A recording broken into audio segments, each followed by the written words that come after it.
Hello and welcome to Monocle on Culture. I'm Robert Bound. On today's show, we're featuring stories from the worlds of art and music that will take us from London's East End to North Africa and back again. We'll hear from contemporary art royalty and royalists Gilbert and George. Then we'll head to Tunis to take the temperature of the art scene in the city and spotlight a brand new gallery. Finally, we'll close out the show with an interview with the legendary singer-songwriter Richard Thompson. We'll get to hear that great voice in a special acoustic rendition of one of his great songs too.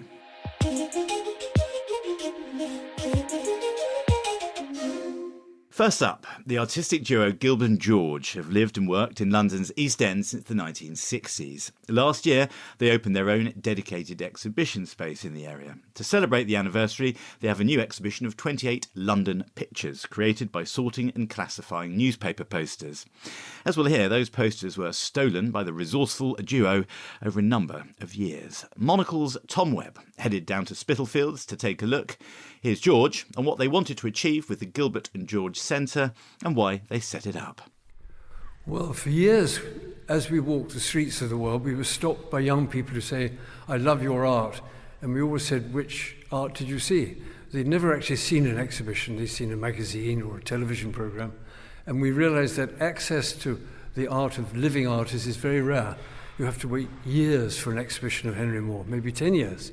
And so we thought, let's have somewhere in central London where it's always available. What was our motto was art for all, so you want the public to be in front of our pictures. So it's very limited, except maybe even you have a big show like the Tate Gallery, it's for 3 months, that's it, forever. No? So we want to, in some way, to be able to show our pictures, because it is, our motto has been art for everybody, so that's why we build it. And for our international listeners who are just walking down Brick Lane in East London, how accessible is it? Can you just walk straight in? Yes, it's open to the public, it's free of charge, yes. and it's off one of the most famous high streets in the world, Brick Lane. Wherever you go in the world, everyone knows Brick Lane. It's extraordinary. Even if you stand outside Aldgate East Station, everybody coming out of the station is looking for Brick Lane. I think it's a centre for romance or something. I'm not quite sure, but something to do with romance. They seem to know it all over. In Japan, in America, they all used to tell us all about it. Everyone heading from Brick Lane is aged between 28 and 32. Why is that? Well, I'm 33, and I still walk down Brick Lane. And actually, thinking of romance, you have a very romantic gate on the way in. I believe it's silent green. Can you explain your beautiful wrought iron gate? We decided we should do a gate to our new centre, and we decided to honour our new king, Charles. It was going to be for Elizabeth, but she passed away. So we left the 2 for Elizabeth and added 1, and changed the E to C and left the R.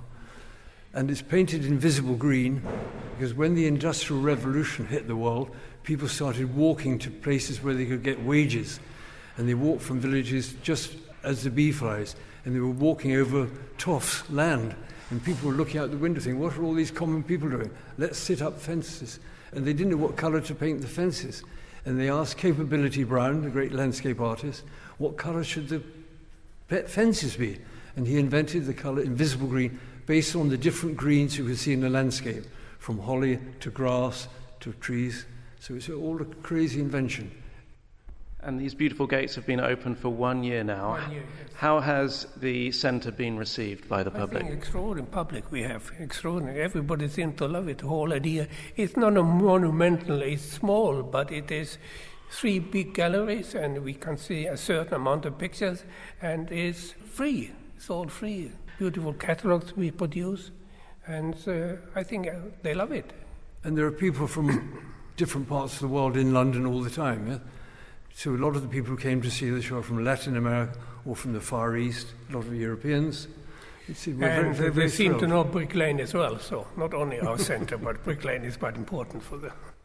So 1 year on, we're actually sitting surrounded by an absolutely overwhelmingly wonderful exhibition that has returned after 10 years, or it's coming here for the first time in 10 years.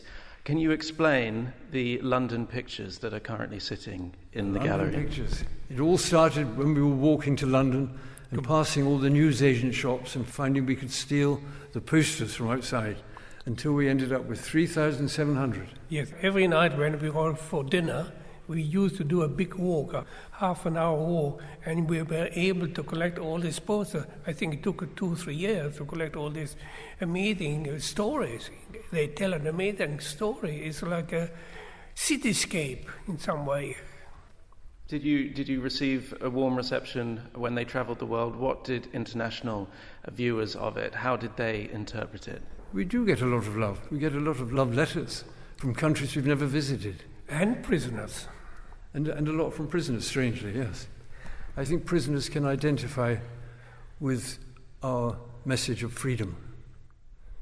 And this is now 10 years. Is this a London that's recognisable now?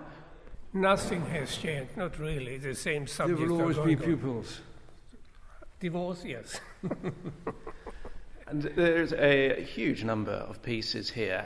How was it transporting it around the world? This is a small group of the London pictures, which number in their nearly entirety. 300.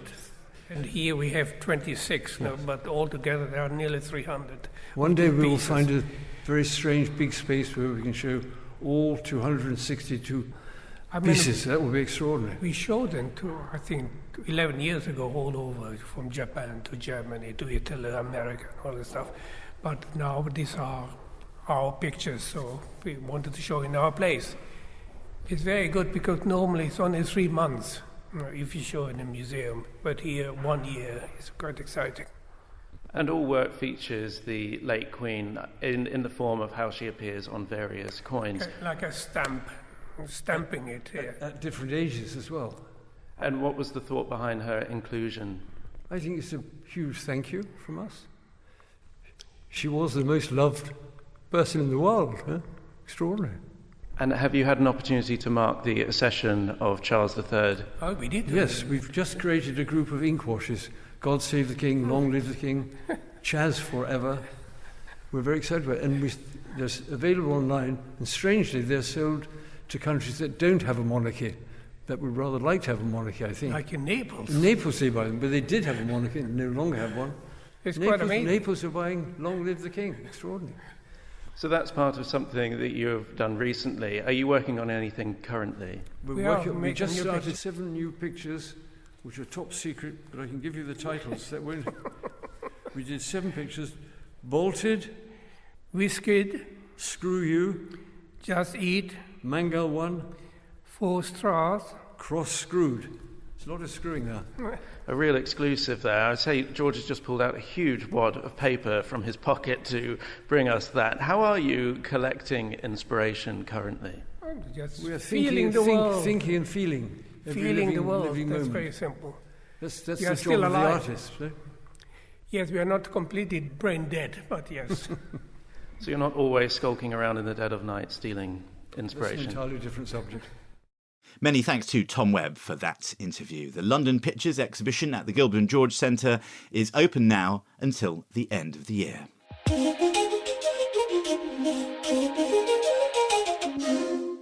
Since the overthrow of Tunisia's dictator Zine El Abidine Ben Ali in 2011, the country's art scene has re-emerged onto the global map. This is thanks largely to the efforts of a Tunisian gallerist, Selma Feriani, who opened her new contemporary gallery earlier this year to create a platform for emerging and established artists in the region and indeed the wider continent.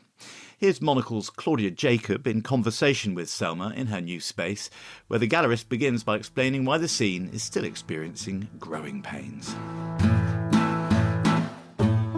We also in Tunisia still have some issues with the movement, with moving art around.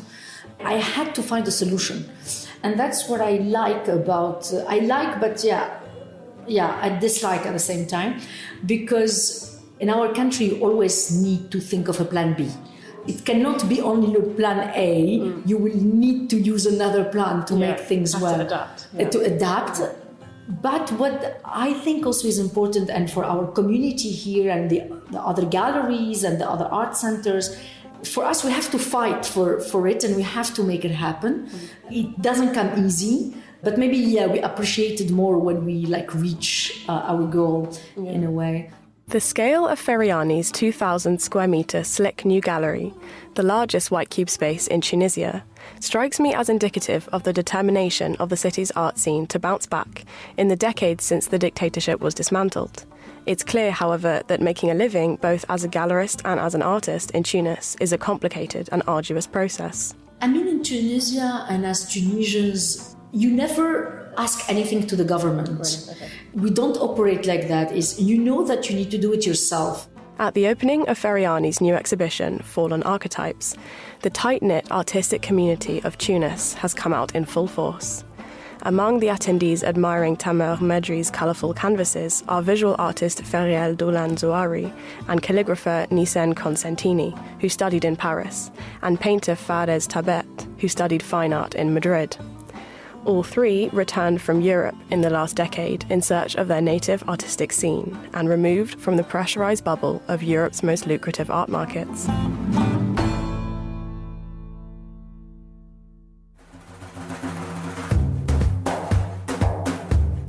There is a lot of freedom and there is no protocol. If you want to express yourself through art, you just do it. You will not be necessarily judged. Yeah. In London it's different because it's one of the most important art city. I mean, London, Paris, New York.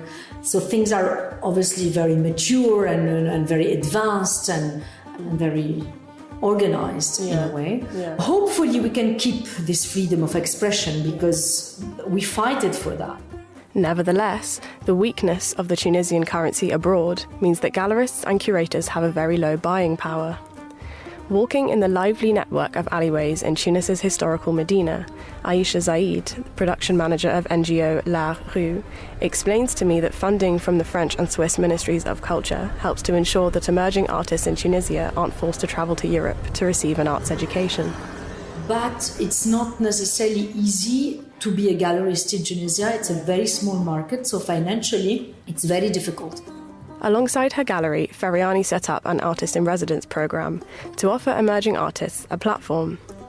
Here, in the industrialised district of Bar Lazreg, the garage-turned-workshop is located where the resident artists can easily source raw materials from local ironmongers and Syrian glassblowers. The unpaved streets and the flock of sheep passing by remind me how recently artists have started putting down roots in this once agricultural area. So really we created the residency because we couldn't move art around. Then the idea was to invite artists, spend time here, get inspired, meet the community, meet different people and produce a site-specific project. For me, this is exactly how artists used to work. Artists used to travel a lot. Paul Klee, for example, spent weeks in Sidi Bou Said. Many artists traveled and spent time and worked in different cities. Yeah. And I think that makes the practice even more interesting. But Feriani isn't just hoping to contribute to her native city's art scene. She wants to take it to the next level, making it a reference point and a destination, not only for Tunisia, but for North Africa. The artists we will show will come also from around the world. And for now we have both artists we're showing are from Tunisia. So trying also to promote as much as possible artists from the region. But obviously we have artists also from France and from Latin America. Inviting artists from Latin America, Europe and the Middle East, as well as investing in domestic art, is Feriani's way of forming continental connections. So the idea also is to invite guests and create a proper conversation, a talk between some curator and artists from here, from the city, and others coming from abroad, and how this link and how things, actually they are organic links somehow, but also links that we can maybe make stronger, or we can maybe create this bridge. Perched on a George Nelson sofa on the gallery's soundproofed third level, floor-to-ceiling windows open up onto Tunis's skyline, filled with the high-rise buildings synonymous with the suburban downtown district of Le Kram. The largest Tunisian gallery of its kind, the airy space with white walls, concrete flooring, and plenty of natural light, feels deliberately out of place. Feriani wanted to redefine the city's arts boundaries, moving them away from the northern bourgeois neighbourhood of La Marsa, where the organic architecture of the French ambassador's residence reminds me of Tunisia's colonial past. It's a mix of businesses around here, no galleries, and my idea was like, okay, first mover advantage. Sometimes, you start something somewhere and then people follow. And I think, I thought it could be an interesting spot, especially that it's really accessible to everyone coming from different parts of the city. Investing in the art within Tunisia's borders, rather than sending it away, is crucial for Feriani when it comes to ensuring that the artists she supports don't become further disenfranchised.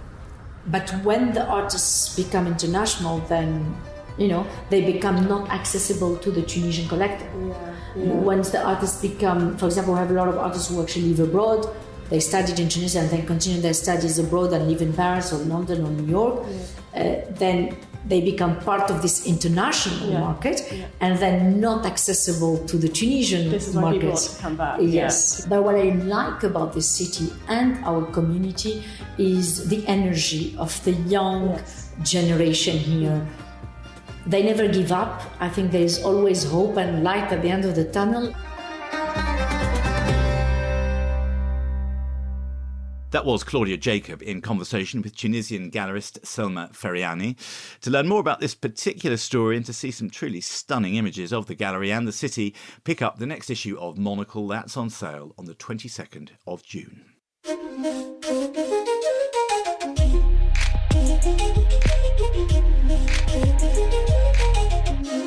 Finally, on today's show, we were delighted to be joined at Midori House by the inimitable Richard Thompson, who sat down for a chat and play a song or two with Monocle's Andrew Muller.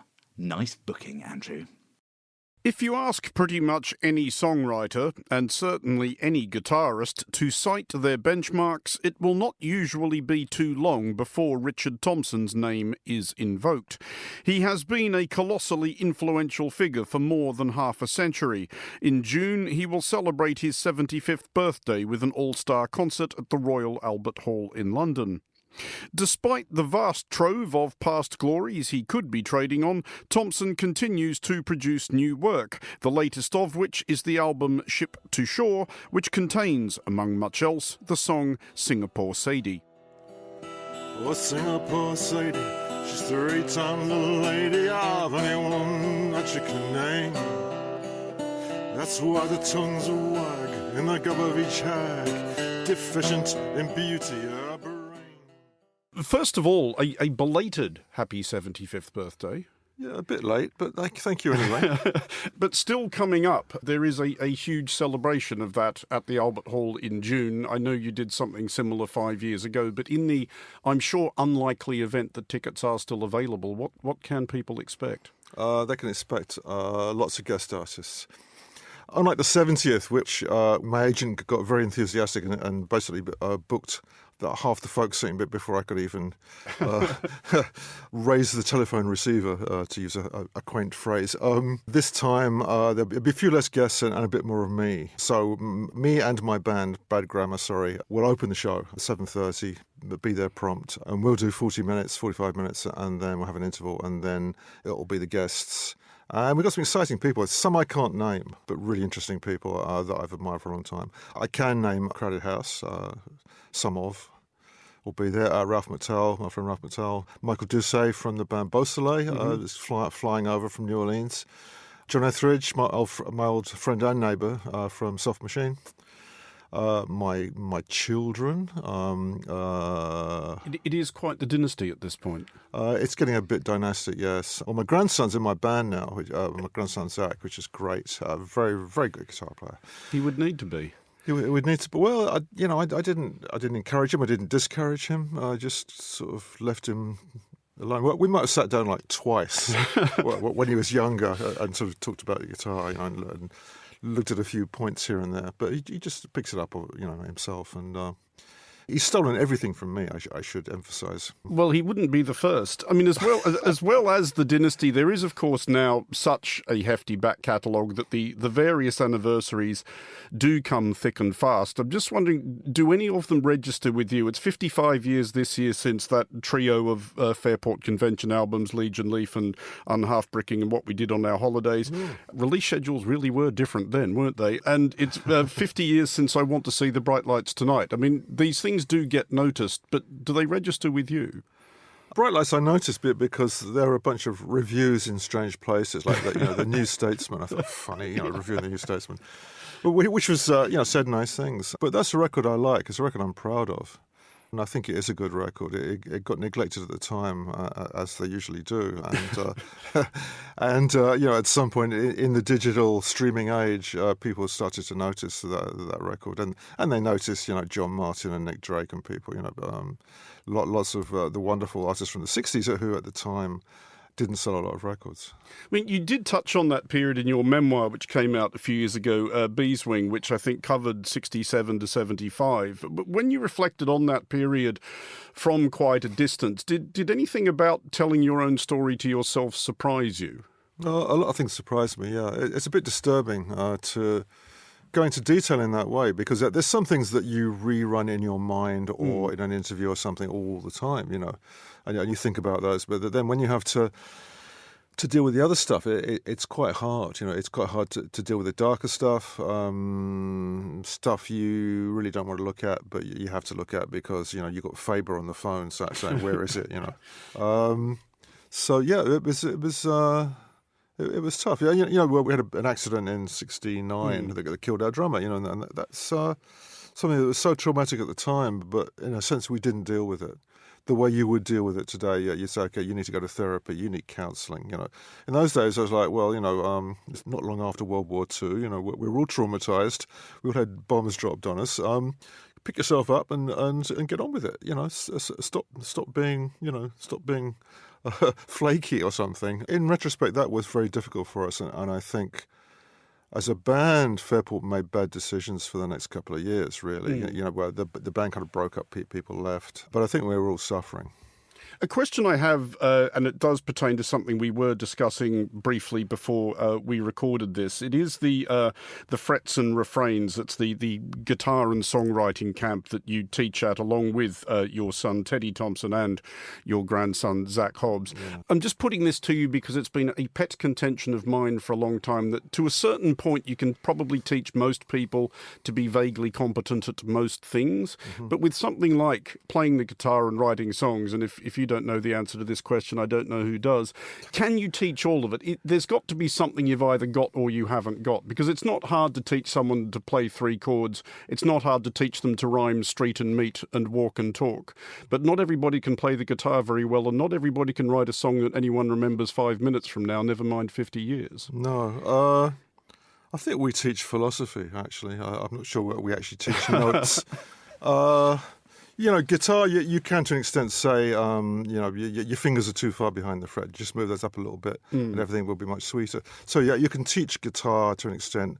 And also there's mechanical things on the guitar that like, claw hammer guitar playing or something where you can say, okay, here's the pattern. So just get used to playing that and copy me on this if you want to, Songwriting is kind of a bit more abstract. I think what you can teach is how do you get to that place where inspiration lies, where creativity is grabbable. You can pull it down from the sky, or you can lower the bucket into the well and pull out something tangible. And in that sense, it's difficult. And in that sense, you say, okay, here's Hank Williams, here's Ewan McCall, here's what they do for inspiration. And you also say, go away and write a song tonight, and it's only got you're only allowed 2 chords, and it's a song about about breakup or something. And when they come in the next day, then you can say, okay, have you thought about adding a bridge to that song? Have you thought about taking that line out and changing it for something a little bit stronger? You got a whole verse there that's just waffle. Why don't you get more to the point? You can do that kind of thing, and I think in a sense that's more useful. But as you say, it is kind of unteachable but you can definitely teach people courage. You know, don't be afraid of being creative. That's a big one, I think. You know, just you know, it's a wonderful word. The creative word. To be a creative person is a wonderful thing. And all human beings are capable of that to some extent. So sometimes sidestep the logical brain. Well, you're going to play one of your recent creations for us. This is Singapore Sadie. Introduce it briefly, if you would. It's a song of admiration. It's admiring a woman who gets it in the neck a lot, you know, who gets criticised a lot, who gets an object of jealousy, and how she survives that. Well, let's hear it.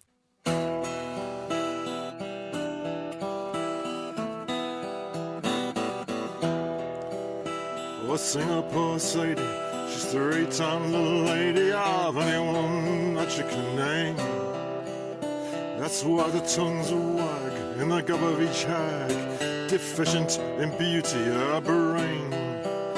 Now she don't dignify one of her jakes or beginners. She don't hang around with no rockin' horse winners.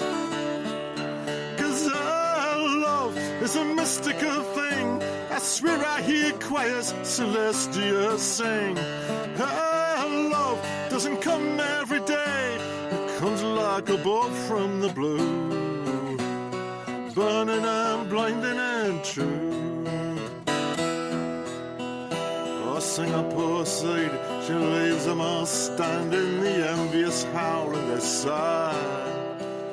The talismans hang from her wrists, and her raincoats to ward off the mischievous eye.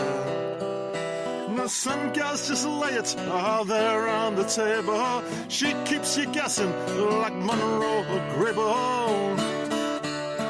'Cause her love is a mystical thing. I swear I hear choirs celestial sing. Her love doesn't come every day. It comes like a bolt from the blue, burning and blinding and true. And that is all for this week. Huge thanks to all of our contributors and, of course, our starry array of guests. Monocle on Culture is produced by Sophie Monaghan-Coombs and Steph Chung-Gu, and Steph also edits the show. We'll be back at the same time next week, but until then, I'm handing back over to Richard Thompson to play us out.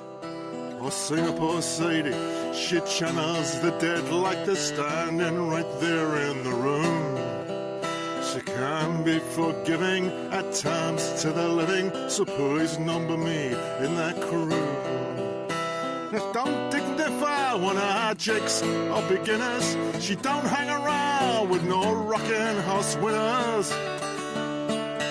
'Cause her love is a mystical thing. I swear I hear choirs celestial sing. Her love doesn't come every day. It comes like a bolt from the blue. Her love is a mystical thing. I swear I hear choirs celestial sing. Her love doesn't come every day. It comes like a bolt from the blue, burning and blinding and true, burning and blinding and true, burning and blinding and true.